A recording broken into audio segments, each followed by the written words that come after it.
Court ने एक और बहुत अहम चीज नोटिस की, जिसका ताल्लुक सीधा कोर्ट के प्रोसीजर यानी उसकी कार्रवाई से था।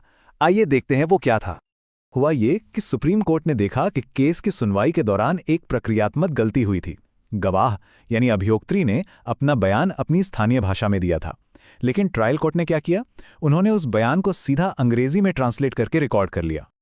इस पर कोर्ट ने सीआरपीसी के सेक्शन 277 का जिक्र किया और सही तरीका बताया। सही तरीका क्या है? स्टेप 1, गवाही उसी भाषा में रिकॉर्ड की जानी चाहिए जिस भाषा में गवाह बोल रहा है।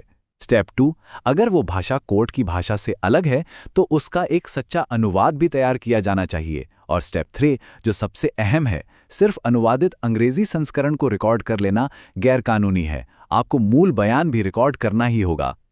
और कोर्ट ने यह भी समझाया कि ऐसा करना जरूरी क्यों है।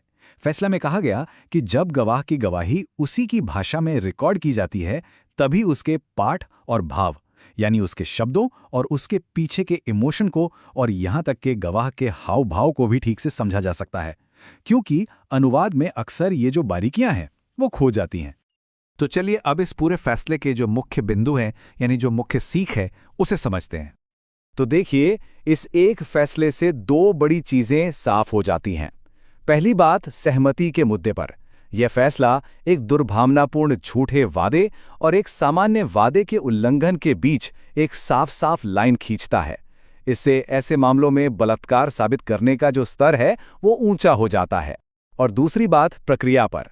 अभी जरूरी है कि ट्रायल कोर्ट गवाहों का बयान उनकी ही भाषा में रिकॉर्ड करे ताकि गवाही की सच्चाई बनी रहे। और आखिर में ये पूरा विश्लेषण हमें एक बड़े सवाल के साथ छोड़ जाता है। कानून इरादे, वादे और सहमति के बीच की जो ये बहुत ही बारीक और धुंधली सी लकीरें हैं, उन्हें आखिर कैसे तय करता है? ये एक ऐसा सवाल है जो हमें व्यक्तिगत संबंधों और कानूनी जिम्मेदारी के बीच के इस जटिल ताने बाने के बारे में सोचने पर मजबूर कर देता है।